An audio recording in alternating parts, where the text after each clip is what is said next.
Hey guys, so finally we are up with the news that Indian Air Force has finally released the notification for FCAT 2020 examination. The dates of opening of applications for the same is 15th June 2020 and the application submission will be closing on 14th July 2020. The commencement of this particular course that we are going to give FCAT for in 2020 will be in July 2021. तो आपका जो course है that will be beginning in 2021 July. For the very same thing you have to undergo 4 major steps. The first one being the FCAT examination. ये जो exam होता है this is conducted by the Indian Air Force itself and this examination can be given only by the graduates. So all of you who are graduates, you have a great opportunity. You can give this particular examination. And for this examination, the minimum requirement is 60%.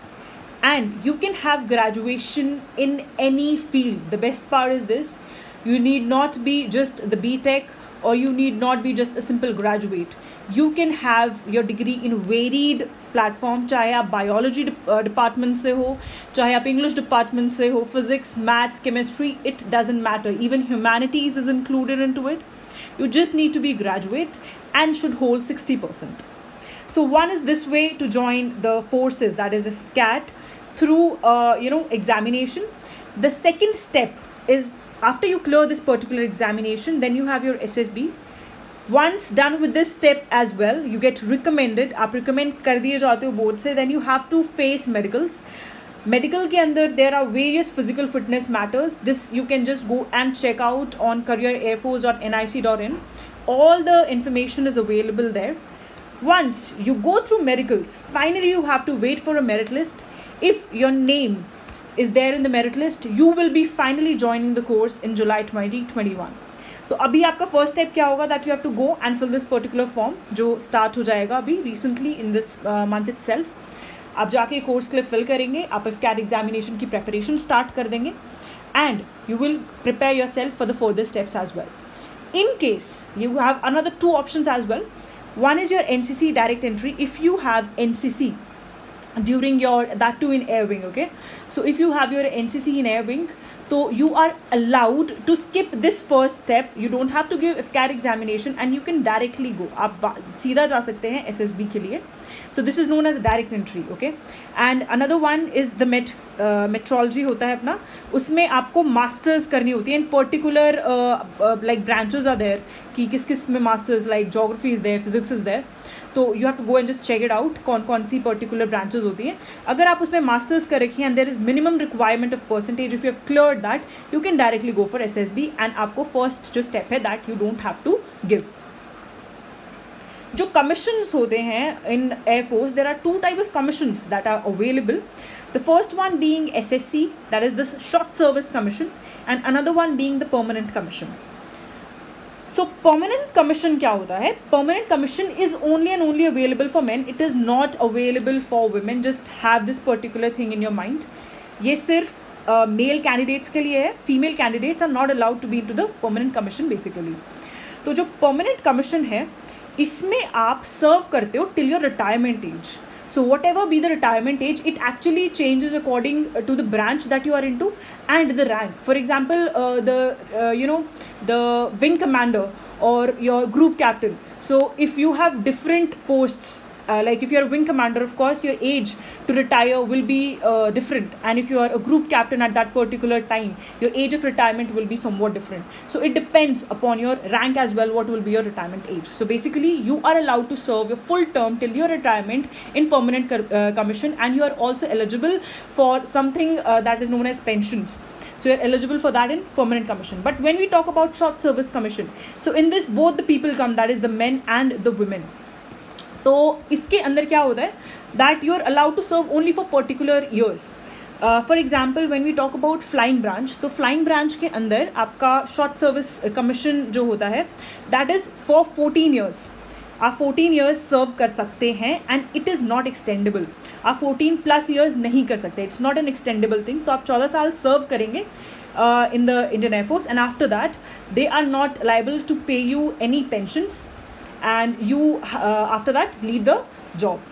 Then when we talk about the short service commission जो कि ground duty में होता है, initially the ground duty है that is divided basically into two parts. One is the technical and one is the non-technical branches. तो इसके अंदर आप 10 साल सर्व करते हैं. 10 साल के बाद दे सी कि उनकी मतलब क्या सर्विस रिक्वायरमेंट्स है, वैकेंसी अवेलेबल है कि नहीं है उनके पास, ठीक है. उसके बेसिस पे आपको एक्सटेंशन मिल सकता है for further 4 years. This extension is granted by the Air Force itself, and there are particular steps or examination within the services to extend this particular period. Branches जो अवेलेबल हैं ये कुछ इस तरीके से अवेलेबल है. One is the flying branch, ठीक है, और एक आपकी जो है that is ground duty branch. तो जो फ्लाइंग ब्रांच होती है, अगर आप एफकैट के थ्रू जा रहे हैं, जिसकी अभी हम बात करें, एफकैट की नोटिफिकेशन ही आई है हमारी, और एक हमारा जो होता है दैट इज़ आप अगर एनसीसी से हैं, एयरविंग से, तो ये दो आपके पास एप्लीकेबल होते हैं फ्लाइंग में. इसमें जो है आप शॉर्ट सर्विस कमीशन में ही जाते हैं. Through AFCAT you just go for short service commission. लेकिन अगर आपको फ्लाइंग के अंदर परमानेंट कमीशन में जाना है तो आप उसके लिए सिर्फ और सिर्फ there is one way, that is CDS. Okay, CDS के थ्रू ही आप फ्लाइंग ब्रांच में जा सकते हैं. उसके बाद अगर हम ग्राउंड ड्यूटी की बात करते हैं, it is itself divided into 2 parts. One is your technical and another one is your non technical branch. इसके लिए आपको एफकैट एग्जामिनेशन ही देना है. आप एफकैट के थ्रू ही जा सकते हैं इस पर्टिकुलर पार्ट के अंदर, एक्सेप्ट फॉर वन ब्रांच जिसको हम मेट बोलते हैं, जो मैंने आपको स्टार्टिंग में बताया था. इसके लिए आप डायरेक्ट जा सकते हैं SSB के अंदर. तो इस मेट्रोलॉजी के अलावा जितनी भी पर्टिकुलर ब्रांचेस अवेलेबल हैं ग्राउंड ड्यूटी के अंदर, उसके लिए आपको written examination which is known as AFCAT देना ही पड़ेगा. CDS के थ्रू कोई भी ग्राउंड ड्यूटी के अंदर आपकी एंगेजमेंट या फिर आप उसमें नहीं जा सकते हैं. टेक्निकल की अगर हम बात करें, इसके लिए आपको एफकैट एग्जामिनेशन में जो आपका बेसिक टेस्ट होता है उसके साथ साथ एक टेस्ट और होता है जिसे EKT बोलते हैं. ये स्पेशल टेस्ट होता है. This is given by different kind of जो BTech आप कर रखी होती है, आपने अलग अलग ब्रांचेस से करी होती है, computer science, electrical, etcetera etcetera. तो जो टेक्निकल ब्रांच है, आप इसमें सिर्फ कौन जा सकते हैं, BTech वाले जो होते हैं. So whosoever has done BTech, they can only go through this technical branch. Another one is the non-technical branch. Non-technical branch जो हमारी होती है, उसके अंदर बहुत सारी अलग अलग branches itself there are, like Adam है, आपकी लॉजिस्टिक्स है, एजुकेशन ब्रांच है, आपकी मेट्रोलॉजी ब्रांच है. तो ये सारी आपकी नॉन टेक्निकल पार्ट के अंदर आती हैं, ठीक है. एंड एज आई टोल्ड, उन सब के लिए एडम, लॉजिस्टिक्स, एजुकेशन आपको एफकैट देना है. लेकिन अगर आप मेट के लिए जा रहे हैं उसके लिए आपको देने की ज़रूरत नहीं है. You can directly go for your SSB. So आपकी जो अब एंट्री अवेलेबल है थ्रू द नोटिफिकेशन जब आपकी आई है, that is AFCAT entry, NCC special entry and metrology. तो एफकैट एंट्री के अंदर 3 पार्ट्स हैं, दैट इज़ फ्लाइंग, और ग्राउंड ड्यूटी के अंदर दोनों technical as well as non technical. तो इसकी सीट्स की बात कर लेते हैं. SSC जो है that is short service commission, वही अवेलेबल है फ्लाइंग के अंदर. तो 74 सीट्स है, और ये male as well as women candidates दोनों के लिए अवेलेबल है. ग्राउंड ड्यूटी जो आपका टेक्निकल वाला पार्ट है, उसमें परमानेंट कमीशन सीट्स, जो ये वाली सीट्स अवेलेबल हैं, these are just and just for the male candidates. No women candidates are allowed in permanent commission, as I told you before. और जो शॉर्ट सर्विस कमीशन, ये वाली जो आपकी सीट्स अवेलेबल है, ये दोनों male as well as women में डिवाइड हो जाती हैं ये वाली seats. Then ground duty non technical, admin और एजुकेशन ही है. इस बार लॉजिस्टिक्स अवेलेबल नहीं है, just take a note of this. So जो आपका permanent commission, again these are seats for just males and these are for male as well as women counterparts. अब जो NCC स्पेशल एंट्री है, इसमें भी flying का आपके पास ऑप्शन अवेलेबल है. And just take a note, इसमें ground duty is not available. So NCC special entry के थ्रू आप सिर्फ और सिर्फ फ्लाइंग के अंदर जा सकते हैं. एंड इसके अंदर जो है परमानेंट कमीशन अवेलेबल है मेल के लिए, and short service commission available है both male as well as female के लिए. मेट्रोलॉजी डिपार्टमेंट जो है, इसके अंदर again there are permanent commission seats, that is for just the 10 seats are available in permanent commission, and these are for male candidates. And the short service commission, it involves 12 seats and are available both for male as well as the women candidates. And जो ये seats available है, these are just tentative, जो एक idea बताने के लिए कि approximately these many seats are available. तो this can change, okay, while there will be, you know, आपकी जब commencement होगा कोर्स का, उस टाइम पे there can be 1 or 2 up or down. The seats number can be a little up or little down. Age की अगर हम बात करते हैं तो फ्लाइंग ब्रांच के लिए आपकी जो एज है that is just from 20 to 24 years. Now please take a note of this. जो ये आपकी 24 ईयर्स है, this is not when you give exam. आप SSB दे रहे हो या FCAT दे रहे हो, नहीं. This is the age that is available जब आप ज्वाइन करोगे कोर्स को. मतलब you should be 24 years old when you join the course and you should be 20 years old when you join the course. So आपका course कब start होगा? जुलाई 2021 में course start होगा. इसका मतलब इस पर्टिकुलर टाइम पे आपकी एज या तो 20 या फिर 24 होनी चाहिए. मतलब within this particular range होनी चाहिए. यू शुड नॉट बी 19 और you should not be 25 years old. Then there is relaxable age limit is available अगर आपके पास commercial pilot licence that is issued by DGCA of India. Then itself you are relaxable up till the age of 26 years. Again 26 years during the commencement of the course. Ground duty की अगर हम बात करते हैं, इसमें आपकी जो age limit है that is from 20 to 26. Ground duty के अंदर आपका टेक्निकल नॉन टेक्निकल दोनों पार्ट्स आते हैं.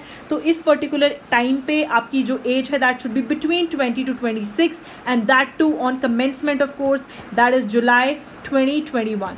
इस पर्टिकुलर टाइम पे आपकी जो एज लिमिट है that should be between, like age should be in between the limit that is 20 to 26 years.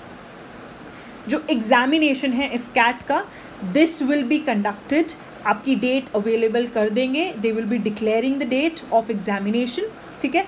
उस पर्टिकुलर एग्ज़ाम के लिए आपको 250 रुपीज़ पे करने हैं. एंड अगर आप NCC स्पेशल एंट्री के लिए जा रहे हैं या फिर मेट्रोलॉजी एंट्री के लिए, मतलब आपको रिटन एग्जाम नहीं देना है, तो इस पर्टिकुलर चीज़ के लिए there is no payment required. अगर हम मैरिटल स्टेटस की बात करते हैं, you should be unmarried. Okay, if you are till 25 years of your age. ठीक है. अगर आप 25 से ऊपर है, so there is acceptability of married. You can be married at that point in time. और जो 25 years जो एज लिमिट है that you should be unmarried, this involves विडोवर्स, डाइवोर्सीज also. तो आप अगर इस पर्टिकुलर किसी कैटेगरी के अंदर आते हैं, so you are not eligible for this particular examination. Physical condition is very important when you are going for defense particular exam के लिए आप जा रहे हैं, तो उसके लिए physical condition is extremely important. तो आप जब SSB में रिपोर्ट करेंगे, so these are the particular requirements. ठीक है. तो आपको AFSB जाने से पहले, एयरफोर्स सिलेक्शन बोर्ड जाने से पहले इन पर्टिकुलर चीज़ों का ध्यान रखना है कि at least you can run 1.6 kilometers in 10 minutes, can do 10 push-ups, 3 chin-ups. And you have to adapt yourself according to the physical training of Air Force Academy. That is, you should be able to do these basic things before joining your course and even while you go for AFSB. You can see careerairforce.nic.in. इस पर click करेंगे आप and finally नीचे what's new section के अंदर notification available है FCAT 2 2020. It's opening right now. इसके अंदर आपको जितनी भी मैंने इन्फॉर्मेशन दी है that is all available. Notification में सब कुछ अवेलेबल है इसके अंदर. You can I will just link it down description box में भी, ताकि you can go and check it out. यहाँ ऊपर आपको कैंडिडेट लॉगिन नज़र आ रहा है. ये वो प्लेस है जहाँ पर आपको आके अपना FCAT जो है उसके लिए लॉगिन करना है, अपना रजिस्टर करना है अपने आप को, एंड फाइनली अपना पूरा का पूरा फॉर्म यहाँ पर आपको फिल करना है. Finally you are done with filling the form. आप रजिस्टर कर लेंगे अपने आप को, then you can further go for further stages like आपका FCAT, SSB, as I told you. I hope the notification that came right now आपको उसके बारे में काफ़ी अवेयरनेस हो गई है. If you have any doubts you can please write it down in the comment section below. I will surely go through it and try to answer as many queries as possible. All the very best for your FCAT examination, or if you're from NCC special entry or maybe from metrology entry. So all the very best, do well, and I hope that I can see you all in that uniform.